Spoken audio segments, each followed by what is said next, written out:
والنازعات غرقا، نزع ینزع نزعا، اس کے معنی آتے ہیں کھینچنا، کسی چیز کو کھینچنا پکڑ کے، اور غرقا، غرق اس کے معنی آتے ہیں ڈوب جانا، غرق ہو جانا۔ یہ ہماری زبان میں بھی استعمال ہوتا ہے کہ فلاں آدمی سمندر میں غرق ہو گیا ہے نا، فلاں آدمی قرضے میں غرق ہو گیا کہتے ہیں نا، تو یہ دونوں چیزیں استعمال ہوتی ہیں ہماری زبان میں بھی، اردو میں بھی، حالانکہ یہ ہے غرق کس کا لفظ ہے؟ عربی کا لفظ ہے۔ تو والنازعات غرقا، قسم ہے ان فرشتوں کی جو روح کو ڈوب کر کھینچ کر نکالتے ہیں۔ اور یہ کس کی روح مراد ہے؟ اس سے مراد کافروں کی روح ہے، غیر ایمان والوں کی روح ہے، کہ ان کی روحوں کو فرشتے کھینچ کر نکالتے ہیں، کیونکہ نبی کریم صلی اللہ علیہ وسلم نے فرمایا کہ کافر کی جب روح نکالی جاتی ہے، روح نکالنے والے جب فرشتے آتے ہیں تو کیا ہوتا ہے کہ کافر کی روح اندر پھڑکنے لگتی ہے، کیونکہ اس وقت وہ آگے کا انجام دیکھ رہی ہوتی ہے کہ انسان جب جاں کنی کے عالم میں ہوتا ہے، اس کو پتہ چل رہا ہوتا ہے کہ مرنے کے بعد میں جنت میں جاؤں گا، جہنم میں جاؤں گا، مجھے عذاب دیا جائے گا، کیونکہ اسی طریقے کے فرشتے بھی آ کر وہاں بیٹھے ہوتے ہیں۔ احادیث میں اس کا پورا ذکر موجود ہے کہ جو آدمی جیسا ہوتا ہے، اگر گنہگار ہے ایسے ہی فرشتے آتے ہیں، اس کے لیے ٹاٹ لایا جاتا ہے، اگر وہ گنہگار ہے اس کی روح کو لپیٹنے کے لیے، اگر وہ نیک آدمی ہے تو اس کے لیے بڑا ہی خوشبودار لباس لایا جاتا ہے اس کی روح کو لپیٹنے کے لیے۔ تو فرمایا گیا والنازعات غرقا، کیونکہ اس کی روح اب پھڑکتی ہے نا جسم میں، تو اب کیا کرتے ہیں فرشتے؟ کھینچ کر نکالتے ہیں اس کی روح کو۔ غرقا کی ایک اور تفسیر مفسرین نے یہ لکھی ہے کہ انسان کے جسم کے اندر گھستے ہیں فرشتے اور پھر وہاں سے کھینچ کر نکالتے ہیں، اسی لیے لفظ استعمال کیا والنازعات غرقا، قسم ہے ان فرشتوں کی جو روح کو غرق ہو کر گھس کر کھینچ کر نکالتے ہیں۔ آگے فرمایا والناشطات، ناشطات اس کے معنی آتے ہیں چستی کا ہونا، نشاط، میری آج طبیعت میں نشاط پیدا ہو رہا ہے کہتے ہیں ہماری زبان میں بھی، تو یہ نشاط عربی کا لفظ ہے، اردو میں بھی استعمال ہوتا ہے کہ والناشطات نشطا، قسم ہے ان فرشتوں کی جو روح کے بندن کو کھولتے ہیں۔ اس سے مراد ایمان والے ہیں کہ ایمان والوں کی روح کے بندن کو خالص کھولنے کی ضرورت ہے، اسی لیے بعض لوگ اس کی مثال دیتے ہیں کہ ایمان والے کی روح ایسے نکلتی ہے جیسے مکھن سے آہستہ سے بال کھینچ کر نکال دیا جاتا ہے، اور نبی کریم صلی اللہ علیہ وسلم نے فرمایا نا کہ کافر کی روح ایسے نکلتی ہے جیسے خاردار جھاڑی کے اوپر ایک دوپٹے کو ڈالا جائے اور ایک طرف سے پکڑ کر کھینچا جائے، کتنی تکلیف ہوتی ہے، یعنی وہ دوپٹہ کیا ہو جاتا ہے، بالکل پھٹ جاتا ہے نا، اس کا نام و نشان مٹ جاتا ہے۔ تو اس طریقے سے کافر کی روح نکالی جاتی ہے، اور مومن کی روح کے بارے میں یہ مثال دی ہے کہ جو مومن کی روح ہوتی ہے، یہ ایسے سمجھیے کہ کسی چیز میں آپ نے پانی ڈالا اور اوپر سے سیل کر دیا اور اس کو الٹا لٹکا دیا، آپ جیسے ہی اس کو سوراخ کریں گے وہ خود بخود نیچے آنا شروع ہو جائے گا۔ اب مومن کی روح آہستہ سے کیوں نکلتی ہے؟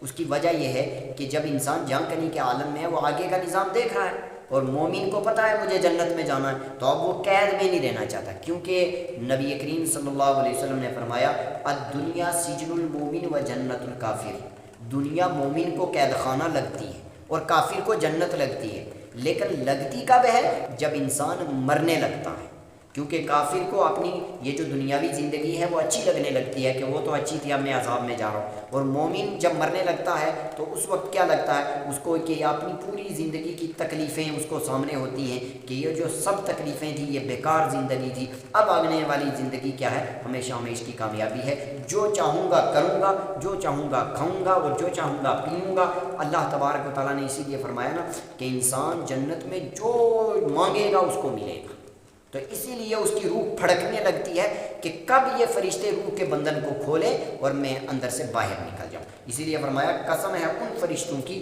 جو روح کے بندن کو کھولتے ہیں، یعنی مومن کی روح کے بندن کو خالص کھولنے کی ضرورت ہے، وہ خود بخود نکل جاتی ہے۔ والسابحات سبحا، اور قسم ہے ان فرشتوں کی، سابحات کے معنی تیرنے کے آتے ہیں، حالانکہ تیرا سمندر کے اندر جاتا ہے، سمندر میں فرشتے تیرتے نہیں ہیں، فرشتے ہوا میں تیرتے ہیں، یعنی فرشتے اس طرح ہوا میں تیرتے ہیں جس طرح کوئی سمندر کے اندر بلا خوف و ڈر سوئمنگ کرتا ہے، تیرتا ہے اس کے اندر، غوطے لگاتا ہے، اس کو ڈوبنے کا ڈر نہیں ہوتا۔ اسی طرح فرشتوں کو گرنے کا ڈر نہیں ہوتا جب وہ اوپر جاتے ہیں ہوا میں یا اوپر سے نیچے آتے ہیں، ان کو کسی چیز کا ڈر نہیں ہوتا۔ وَالسَّابِحَاتِ سَبْحًا، قسم ہے ان فرشتوں کی جو تیرتے ہوئے جاتے ہیں، یعنی یا تو روح کو لے کر آسمان کی طرف جاتے ہیں، یا انسان کے جسم میں بھی بعض مفسرین نے تفسیر کی ہے کہ انسان کے جسم کے اندر تیرتے ہیں فرشتے، کہ جس طرح خون کے اندر فرشتے تیر کر اس کی روح کو نکالتے ہیں۔ فَالسَّابِقَاتِ سَبْقًا، قسم ہے ان فرشتوں کی جو ایک کاموں کے اندر کیا کرتے ہیں، سبقت کرتے ہیں۔ سابقات کے معنی سبقت کرنا، یہ ہماری زبان میں بھی استعمال ہوتا ہے، جیسے کہتے ہیں یا فلاں کا لڑکا تیرے لڑکے سے سبقت لے گیا، ہے نا، فلاں کے لڑکے نے تیرے لڑکے سے نمبر زیادہ لے لیے، اسی کو ہم اردو میں کیا کہتے ہیں، فلاں کا لڑکا تیرے لڑکے سے سبقت لے گیا، فلاں آدمی کا بزنس تیرے بزنس سے سبقت لے گیا۔ تو یہ سابقات کے مناتے ہیں، فرشتے دوڑ کر حکم کو پورا کرتے ہیں، سبقت لے جاتے ہیں۔ اللہ کی طرف سے کوئی حکم ہوتا ہے تو اس کو دوڑ کر کام کرنے کی کوشش کرتے ہیں۔ یا اس کی ایک اور تفسیر ہے کہ فرشتے جب روح کو لے کر آسمان کی طرف جاتے ہیں تو اس وقت دوڑتے ہوئے ایک دوسرے سے آگے سبقت لے جانے کی کوشش کرتے ہیں۔ فَالْمُدَبِّرَاتِ أَمْرًا، قسم ہے ان فرشتوں کی جو کیا کرتے ہیں، کاموں کے بارے میں تدبیر کرتے ہیں۔ حالانکہ فرشتے تدبیر نہیں کرتے، تدبیر کرنے والی ذات اللہ کی ہے، ہر کام کی تدبیر اللہ کی ذات کرتی ہے نا۔ لیکن فرشتوں کو اس لیے فرمایا گیا کہ فرشتوں کو جب اللہ تبارک و تعالیٰ کوئی حکم دیتے ہیں کہ تم یہ کام کرو، تم یہ اس حکم کو پورا کرو، تو فرشتے اس طرح کرتے ہیں گویا اس کو اپنا حکم اپنا سمجھ کے کرتے ہیں، کہ جیسے یہ ہمارا ہی کام ہے، کام کو ٹالتے نہیں ہیں بلکہ تدبیر سے، حکمت سے کام کرتے ہیں۔ اسی لیے مومن کے بارے میں یہ ہے کہ مومن جب بھی کوئی کام کرتا ہے یا جب بھی کوئی فیصلہ لیتا ہے تو غصے میں فیصلہ نہیں لیتا یا کسی خوشی میں آ کر فیصلہ نہیں لیتا، بلکہ دماغ کو ٹھنڈا کر کے فیصلہ لیتا۔ اسی لیے کسی نے بڑی عجیب بات کہی ہے، کسی نے کہا ہے چالاک لوگوں کے دو دماغ ہوتے ہیں، ایک تو وہ دماغ جو سر میں ہوتا ہے، ایک وہ دماغ جو ان کے دل کے اندر بھی دماغ ہوتا ہے، کیونکہ ایموشنل دل ہوتا ہے، انسان کا دماغ ایموشنل نہیں ہوتا۔ دماغ انسان کو وہ صلاح دیتا ہے جو دنیا کی کوئی عظیم دولت نہیں صلاح دے سکتی ہے۔ دماغ انسان کی باڈی کے اوپر ایک کنٹرولر ہے، اس کے فیصلے کے اوپر ایک کنٹرولر بنایا گیا۔ آگے فرمایا مدبرات کے معنی آتے ہیں تدبیر کرنا، کسی بھی کام کو کرتے ہوئے حکمت کے ساتھ، علم کے ساتھ، تجربے کے ساتھ کرنا، اس کو تدبیر کہا جاتا ہے، اس کو مدبر کہا جاتا ہے، بمعنی تدبیر کرنا۔ دبرا یدبر تدبیر، کسی بھی کام کو اس طریقے سے انجام دینا جو تعریف کی گئی۔ امر کی جمع امور آتی ہے بمعنی کام، کوئی بھی کام ہو چاہے وہ اچھا ہو یا برا ہو اس کو امر کہا جائے گا۔ یوم ترجف الراجفہ، یوم کی جمع آ چکی ہے، یوم بمعنی دن، اس کے جمع آتی ہے ایام۔ ترجف اس کے معنی آتے ہیں ہلا جانا، انسان کیا ہو جانا، ہلا جانا۔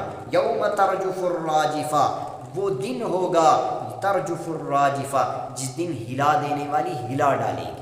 اس سے مراد پہلا سور پھونکا جائے گا، قیامت کا جو پہلا سور ہے وہ پھونکا جائے گا، تو اس سے مراد وہ ہے۔ اب آگے اس کی تفسیر آ رہی ہے اس لیے یہاں نہیں بتا رہا ہوں۔ تتبعها الرادفہ، اسی کے پیچھے پیچھے دوسرا سور آئے گا۔ تتبع یتبع، اس کے معنی آتے ہیں کسی کے پیچھے چلنا، کسی کی اتباع کرنا، اور یہ لفظ استعمال ہوتا ہے کہ سواری کے آگے جو بندہ بیٹھا ہے اس کے پیچھے بیٹھنے والے کو کیا کہا جاتا ہے، ردیف بھی کہا جاتا ہے۔ تتبعها الرادفہ، اس کے بعد ایک اور جھٹکا آئے گا، اس کے بعد ایک اور جھٹکا آئے گا، یہ دوبارہ سور پھونکا جائے گا۔ ایک مرتبہ تو پھونک کر، سور کو پھونک کر دنیا کو تباہ کیا جائے گا، اور جب دوبارہ سور پھونکا جائے گا تو پھر دنیا کو زندہ کیا جائے گا۔ تو کتنے سور پھونکے جائیں گے ٹوٹل قیامت میں؟ 2 سور پھونکے جائیں گے۔ ایک سے لوگوں کو موت دی جائے گی اور ایک سور سے کیا کیا جائے گا، لوگوں کو دوبارہ زندہ کیا جائے گا۔ ان کے بیچ کا فاصلہ کیا ہے، احادیث کے اندر بیان کیا گیا ہے، بہت ساری احادیث کے اندر بات مختلف بیان کیا گیا ہے۔ قلوب یومئذ واجفہ، اب یہ پہلے سور کی بات ہو رہی ہے، چاہے پہلے کی ہم لے لیں یا دوسرے کی۔ قلوب یہ قلب کی جمع ہے بمعنی دل۔ یومئذ واجفہ، اس دن بہت سارے دل لرز رہے ہوں گے۔ پہلے سور کے دن بھی بہت سارے دل ڈر رہے ہوں گے، کیونکہ قیامت کن لوگوں پر آئے گی، کافروں پر آئے گی، اور کافر تو قیامت کے دن ڈریں گے ہی، اور جب دوبارہ اٹھیں گے جب دوبارہ سور پھونکا جائے گا تو اس کے بارے میں بھی فرمایا جب دوبارہ سور پھونکا جائے گا لوگ زندہ ہو کر اٹھیں گے تو اس وقت پتہ ہے کیا ہوگا، اس وقت بھی وہ لوگ ڈر رہے ہوں گے کیونکہ وہ آگے آنے والے انجام کو دیکھ رہے ہوں گے۔ کل بھی میں نے بتایا تھا کہ کل ریکارڈنگ نہیں ہوئی تھی اس لیے کہ میں نے کل بھی بتایا تھا اس چیز کے اندر کہ جب کوئی چور آدمی ہوتا ہے تو اس کے سامنے کوئی چوری کرتا ہے اور چور سامنے بیٹھا ہو، ایک آدمی بیٹھا ہے اور اس کی طرف دیکھتا ہے تو وہ چور خود ہی ڈر جاتا ہے کیونکہ اس کو پتہ ہوتا ہے چور میں ہوں۔ تو قرآن کہتا ہے قلوب یومئذ واجفہ، اس دن بہت سارے دل ڈر رہے ہوں گے، ابصارها خاشعہ، اور دل بھی ڈر رہے ہوں گے، اور چوری کی وجہ سے، دین کے اوپر عمل نہ کرنے کی وجہ سے۔ ابصار بصر کی جمع ہے بمعنی آنکھیں۔ انسان کوئی بھی غلط کام کرے نا تو انسان کی جھکتا کیا ہے؟ سر بھی جھکتا ہے، لیکن سب سے پہلے کیا جھکتی ہیں؟ آنکھیں جھکتی ہیں، ہے نا؟ غلط آدمی کی کیا جھکتی ہیں؟ آنکھیں۔ ابصارها، ان کی آنکھیں خاشعہ جھکی ہوئی ہوں گی۔ کیوں جھکی ہوئی ہوں گی؟ ذلت کی وجہ سے، رسوائی کی وجہ سے۔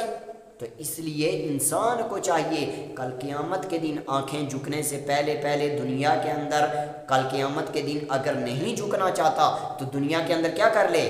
ان آنکھیں نہ جھکنے کی کوشش کر لے۔ اور آنکھیں نہ جھکنے کی کوشش کی یہ ہے کہ اللہ تبارک و تعالیٰ کے حکم کو مان لے، اللہ تبارک و تعالیٰ کی بات کو مان کے زندگی گزارے۔ اس کی ایک مثال میں عجیب دیتا ہوں کہ انسان مانے یا نہ مانے، مثلا انسان ایک کافر ہے، ایک مومن ہے، مانتا ہی نہیں، مان لو جی دنیا کے اندر نہیں نماز پڑھتا، قرآن نہیں پڑھتا ہے، دین کے اوپر نہیں چلتا ہے، مرنا تو ہے نا آخر، جواب تو رب کے سامنے دینا پڑے گا۔ زندگی چاہے کیسی بھی گزار کے گیا جواب دینا پڑے گا۔ اب جواب دیتے ہوئے اگر نہیں زندگی اچھی گزاری تو وہاں تو ناکام ہونا ہی ہے۔ تو انسان کو چاہیے نیا 40-50 سال کی زندگی کے اندر اچھائی کر لے، نیکی کر لے، برائیوں سے رک جائے، تھوڑا سا ٹینشنیں پال لے، ہے نا، ٹینشنوں کے اندر رہ کے زندگی گزار لے تو آگے اللہ تبارک و تعالیٰ ہمیشہ کی کامیابی بھی تو دے رہے ہیں نا۔ کون سی زیادہ زندگی مانگ رہے ہیں ہم سے؟ 15 سال تو اللہ تبارک و تعالیٰ شروع کے مانگ ہی نہیں رہے ہیں، 15 سال میں جا کے انسان بالغ ہوتا ہے، بلوغت کے بعد انسان کے اوپر فرض عائد ہوتا ہے۔ پھر انسان جب بیمار ہوتا ہے پھر بھی کچھ احکام ہٹا دیے جاتے ہیں، عورتوں کو اور بھی ماہواری کے اندر، پیریڈز کے اندر، مینسز کے اندر ان کے احکام ہٹا دیے جاتے ہیں۔ تو اللہ تبارک و تعالیٰ نے ہر چیز میں آسانی دے رکھی ہے۔ کوئی بیمار ہے بیٹھ کے نماز پڑھ لے، اگر بیٹھ کے نہیں پڑھ سکتا کہا ہے قرآن، کہا ہے کہ لیٹ کے پڑھ لے، لیٹ کے نہیں پڑھ سکتا اشارے کے ساتھ پڑھ لے۔ اس سے آسان کوئی بھی اور چیز نہیں ہو سکتی ہے۔ جنت کو کمانا آسان ہے، اس لیے نبی کریم صلی اللہ علیہ وسلم نے فرمایا الدین یسر، دین آسان ہے، دین مشکل نہیں ہے۔ انسان کو جنت کمانا آسان ہے، بس تھوڑے سے گناہوں سے بچنا ہے۔ تو انسان بچ گیا۔ ابھی آیا تھا نا متقی آدمی کو کیا کیا ملے گا؟ متقی آدمی کو حوریں ملیں گی، متقی آدمی کو باغات ملیں گے، انگوروں کے باغ ملیں گے، متقی آدمی سے اللہ کی ذات بھی راضی ہے، اور متقی آدمی جو چاہے گا وہاں کرے گا۔ تو کیا ہے؟ تھوڑی سی زندگی گزارنی ہے گناہوں سے بچ کر۔ فرمایا گیا یقولون، وہ دنیا کے اندر پتہ ہے کیا کہتے تھے؟ جن کی نظریں کل قیامت کے دن جھکی ہوئی ہوں گی، ائنا لمردود، مردود ہماری زبان میں استعمال ہوتا ہے کہ یہ آدمی تو مردود ہو گیا ہے نا، وہ کہتے ہوتے ہیں مر گیا مردود نہ فاتحہ نہ درود کہتے ہوتے ہیں۔ تو وہی مردود ہماری زبان میں اردو میں استعمال ہوتا ہے، یہ وہ مردود نہیں ہے۔ مردود کا مطلب لوٹا دینا۔ یقولون، یہ لوگ کہا کرتے تھے ائنا لمردودون، کیا ہم دوبارہ لوٹائے جائیں گے، فی الحافرہ، کیا ہم دوبارہ پہلی حالت پر لوٹائے جائیں گے، اذا کنا عظاما نخرا، کیا ہم اس وقت دوبارہ لوٹائے جائیں گے جب ہماری ہڈیاں بوسیدہ ہو جائیں گی۔ تو میں نے کل کے سبق میں بتایا تھا کہ انسان کو پہلی مرتبہ بنانا مشکل تھا، لیکن دوبارہ تو انسان کا مٹیریل ہے، پہلے مٹیریل نہیں تھا بنا دیا، اب مٹیریل ہے، اب بنانا مشکل نہیں ہے۔ یہ کل کے سبق میں آ چکا ہے۔ قالوا، کہتے تھے تلک اذا کرۃ خاسرہ، کہ اگر دوبارہ ہمیں لوٹایا گیا، ہمیں دوبارہ زندہ کیا گیا موت کے بعد، ہمیں اسی حالت میں دوبارہ لایا گیا، اس صورت میں مذاق کے طور پہ کہتے تھے اس صورت میں تو ہم بڑے ہی پریشان ہو جائیں گے، اس صورت میں تو ہم خسارے میں چلے جائیں گے، یعنی مذاق کیا کرتے تھے، لیکن یہ مذاق چلنے والی نہیں ہے۔ فَإِنَّمَا هِيَ زَجْرَةٌ وَاحِدَةٌ، قرآن کہہ رہا ہے فَإِنَّمَا هِيَ زَجْرَةٌ، بلا شبہ وہ ایک ڈانٹ ہے، فَإِنَّمَا هِيَ زَجْرَةٌ وَاحِدَةٌ، بلا شبہ وہ ایک ایسی ڈانٹ ہوگی، فَإِذَا هُمْ بِالسَّاهِرَةِ، کہ اچانک سارے کے سارے لوگ محشر کے میدان میں اکٹھے ہو جائیں گے۔ یعنی احادیث کے اندر آتا ہے کہ وہ ایک ایسی آواز ہوگی، دوسرا جب سور پھونکا جائے گا نا، لوگ اٹھیں گے، قبروں سے اٹھیں گے، کوئی قبروں سے مٹی جھاڑتا ہوا اٹھے گا، لوگ اٹھیں گے، وہ ایک ایسی آواز ہوگی کہ لوگ مدہوش اس آواز کی طرف بھاگتے ہوئے چلے جائیں گے، لوگوں کو پتہ ہی نہیں چلے گا کہاں جانا۔